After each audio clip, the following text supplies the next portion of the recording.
Welcome to our 2022 RPOD 179 used unit. Starting right in the back corner here, you can just kind of pull that plug out of there. You're going to find a little notch in the bottom corner. It's going to line up with this notch there. You're going to press those in together, give it a little 1/8 turn, that'll lock it into place, and then you get the threaded collar there to really lock that cord down. Following it back, you're going to find a standard 30 amp end there. Most campsites will have that. You can just plug straight on in and you're good to go. We do also provide you with a 15 amp adapter, so if you're looking to plug into a standard household outlet to charge batteries or run your fridge, you got the power to do so. Right beside that there, you get a cable and satellite inlet. It's just a coax cable is going to plug into there, fires up in your TV location. Straight down underneath that, as well as in each corner of the trailer, you get a stabilizer jack. What they're going to do is they're just going to run down, contact the ground, give it another turn or so just to firm it up and get rid of any sort of bounce or sway that you see you got in the unit right now, just to keep things firm while you're out camping. Straight up from there, you're going to find your exterior shower, so that's going to have a key just like that guy there. You can open that on up. You get the standard 3-foot hose with the standard head, hot and cold water, so if the dog's out getting muddy, you can spray him off before he gets inside. Once you're done, you're just going to wrap the hose around the handles, tuck that underneath there, and lock it back down. 2 vents for your fridge there, nothing back there for you to worry about. Really, they're just service ports. Straight down underneath there, you're going to find your gray valve. So that cap there, if you kind of press on it, give it a turn, you can pull it on out of there. You see it's got these 2 ears on it. Just take note of those. The sewer hose will have the same 2 ears on it. So you're attaching that, just pressing it into place until it clicks in. You get your gray valve there, you pull that off to the side and allows the water tank to drain itself out. So your gray valve is of course controlling your gray water tank. Up front we'll have a black valve that's going to be controlling your toilet.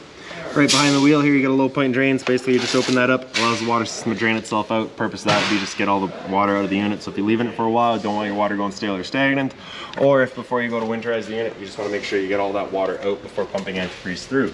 Towards the front, and we get your black valve here, so like I said, this is the one controlling your tank. Works the same way, you just got that cap, you can pop out of there, dump it out, there you go.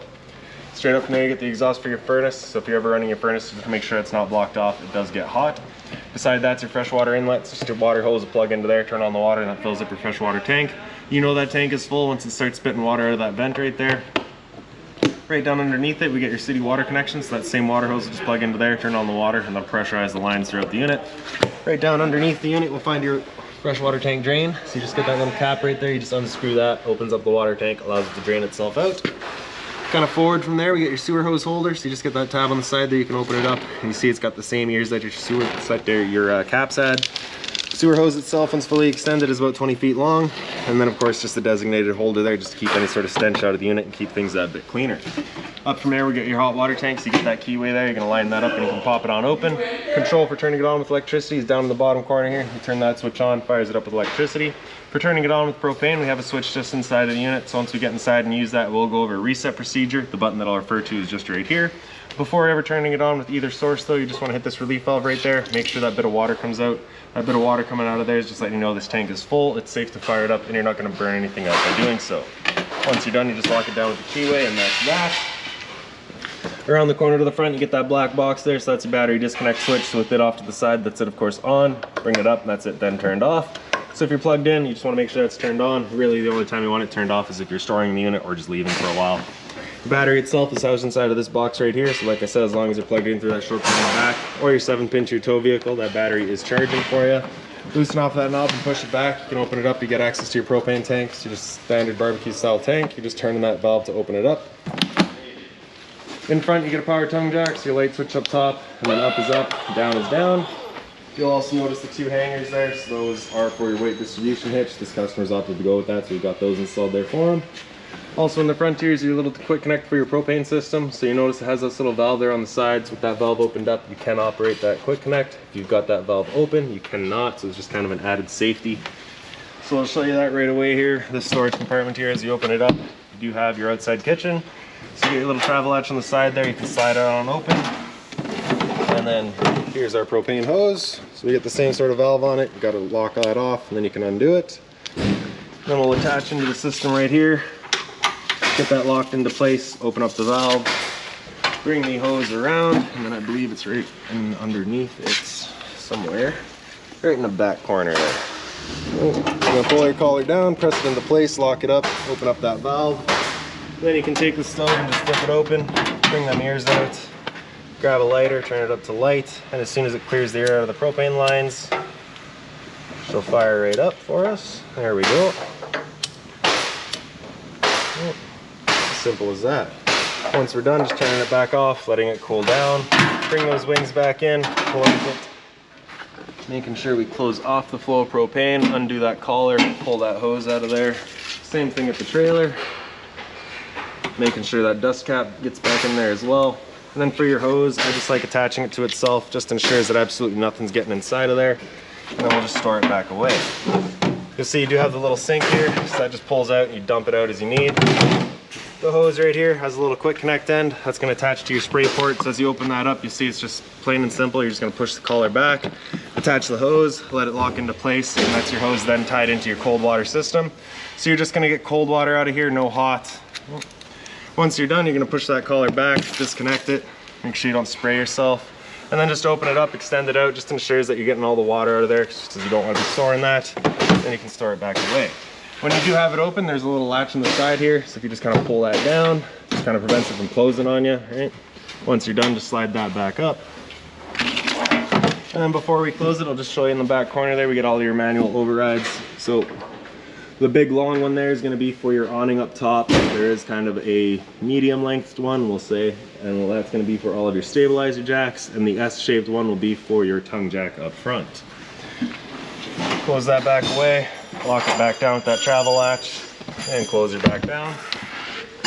So right above your spray port, little power outlet there, so if you're looking to have coffee or toast with your little outside kitchen here, you can.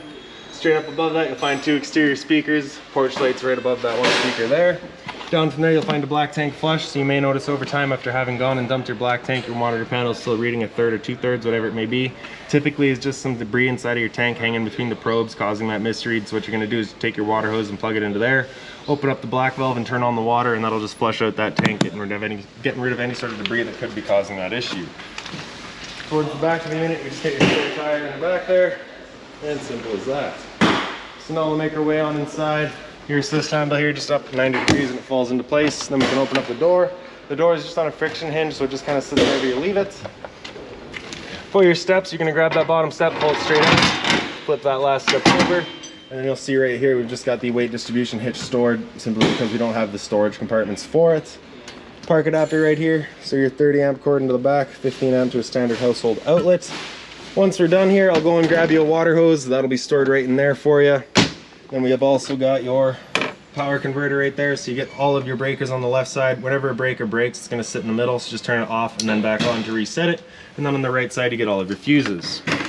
Over on the left side of the unit, you have your little vacuum here, so you do have the central vac system. You're going to slide that open. There's the power button for it.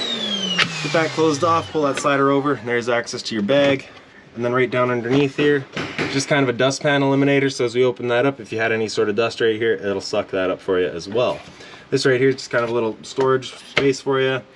Fire extinguisher's right on the wall there, so that's standard. Pull the pin, point, and shoot. And then coming right around the corner here, we get all of your light switches. So interior light there does all of our interior lights. Porch light will do that amber light outside.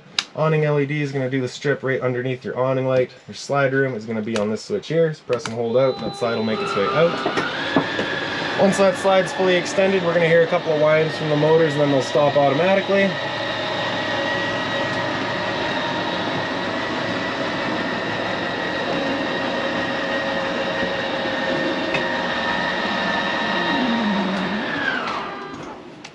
That's that.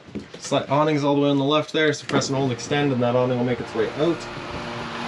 So one thing with the awning is it does obviously, as you can see, come down, so you just want to be careful it's not hitting on the door too hard.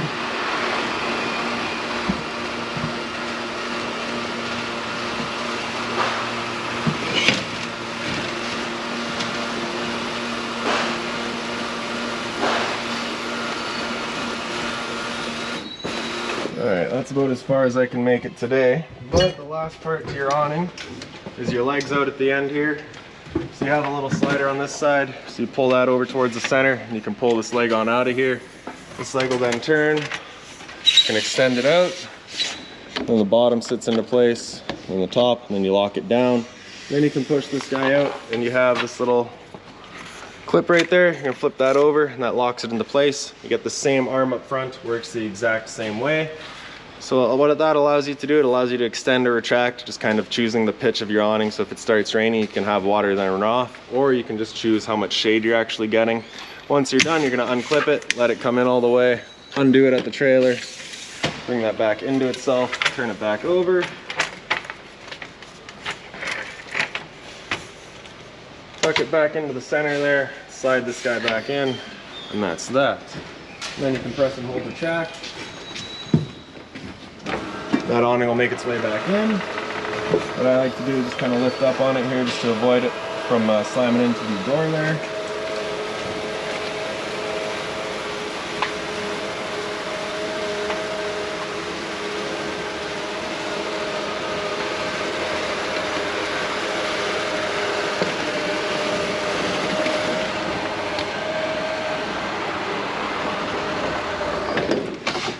There you have it.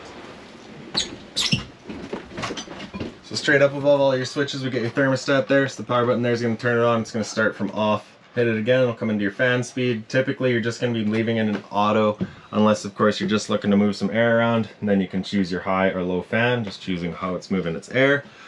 Otherwise, like I say, we will leave it in auto. After fan, if you hit that mode again, it'll come down into cool. It'll turn on the air conditioner. Temp selection is just going to be with your arrows there. With your air conditioner, you got all your options just in the louvers, so you can have the bottom one there closed, open up the sides and shoot it forward and back, or left and right, or you can just have that bottom one open and it just dumps all of its air. So just kind of as you use it, you'll be able to start picking out which one's best for you. After cool, if you hit mode again, it'll come down in the furnace, it'll turn off the air conditioner and turn on the furnace. Your furnace is just right down here. So downside to it is not ducted, it is just dumping all of its air down here. So if you're looking to move the air out around, you're going to want to just get yourself a little fan of some sort. After furnace, if you hit mode again, it just comes down into off and then just cycles back around. Right beside that, we get your monitor panels. Bottom left here, you get water heater. So as you turn that on, you get that little check light there letting you know the ignition sequence will start. Once that sequence is started, that light will go out. It'll try that 3 times. If after the 3rd try it hasn't fired up, it's at that point you'll be going and using that reset button that we'd shown you. So stood right here, you can hear the click of the igniter and the whir of the flame. We know that tank is good. Right beside that, we get your water pump switch. As you turn that on, just turns on your water pump, drawing out of your fresh tank to pressurize your lines. Up top, we get your monitor system. So in the bottom, we have battery. You currently C for charging. G would be good. F is fair. L is low. Your fresh tank, as you fill that up, will go to 1/3, 2/3, and full. Same idea for your black and your gray. Up top, you can see our pre-wired for solar. So if you're to choose to go that route down the road, the charge controller will be installed right there. Light switch right here, turn that on, does your bathroom light, and then straight down below that we got your LP detector. Propane's heavier than air, it'll sit on the floor, that guy detects it and starts going off just like a smoke detector would. In the bathroom, pretty straightforward, really small. So you got your little roof vent there, you're going to pull that knob down to unlock it, and then you can turn it to open it up. In the back corner you get two buttons there, so turn the one on the left on, you get 1, 2, 3, and 4, so that's of course your speed selection. Hit it again after 4, it just comes back down to 1. And then just goes back around. To turn it off, just hit off there, and then you can close it back up. Once it's closed tight, I'm just going to press that knob up into place, and that'll lock it there. Little shelf in the back, so the previous owner I believe left that there, so we've left that there for you as well. Toilet down below it, so as you open that up, you get your flusher in the back corner, you just pull that in towards you, flushes. Then hot and cold water at the sink, as well as your shower head there. Closet space here, some drawers down below it. Now your stereo's right up top here, so the power button there is going to turn it on. If you press the power button again, that just mutes it. Press and hold to turn it off. The volume in the top left there. Zone 1 is going to be your inside set, I believe. Yep, Zone 2 is your outside set. AM, FM, you can cycle through all of your bands. And USB just right in the front there, Bluetooth, connect to your phone, hit source to cycle through everything else, press and hold source, that'll go into select, you can get all of your settings, and like I said, press and hold to turn it off. Around the corner you get a 12 volt TV here, so that is on a mount, so you can just undo that travel latch, swing it around wherever you like it. 12 volt outlet for it up here, and then right in the back there you got your antenna outlet already hooked up. There is a little button there right beside it, turn that on, turns on a little red light there letting you know it's turned on. Previous owner just put a little bit of tape there just because I guess that was a little bright at night, so we left it there for you as well.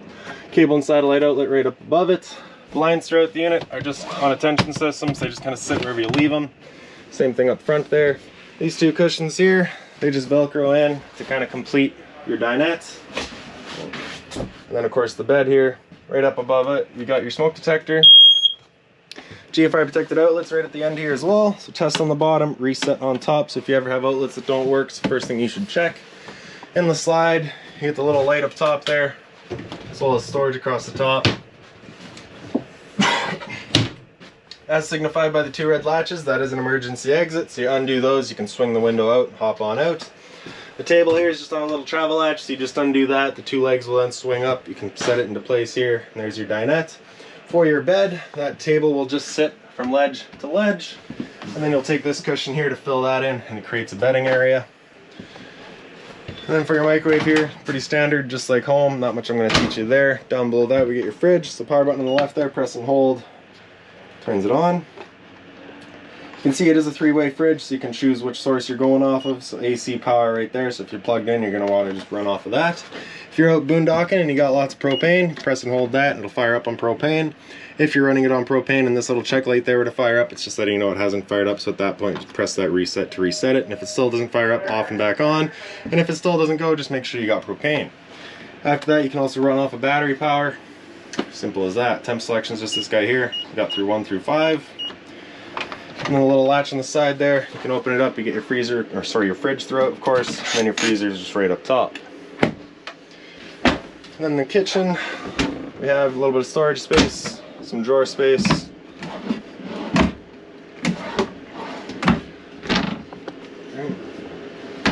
Hot and cold water at the sink. The cover is just soft plastic, so nothing hot on it. And then for your stove, just like your barbecue outside, you're gonna flip it open, turn the knob over to light, hit it with the lighter, and there you go.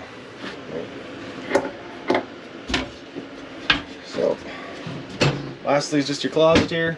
Gonna be that binder right there. It's got all of your owner's manuals, any keys, anything like that for the unit. You'll find it right in there. And that is about it for this guy. So if you've got any other questions on the unit, please feel free to give us a call, 204-237-7272.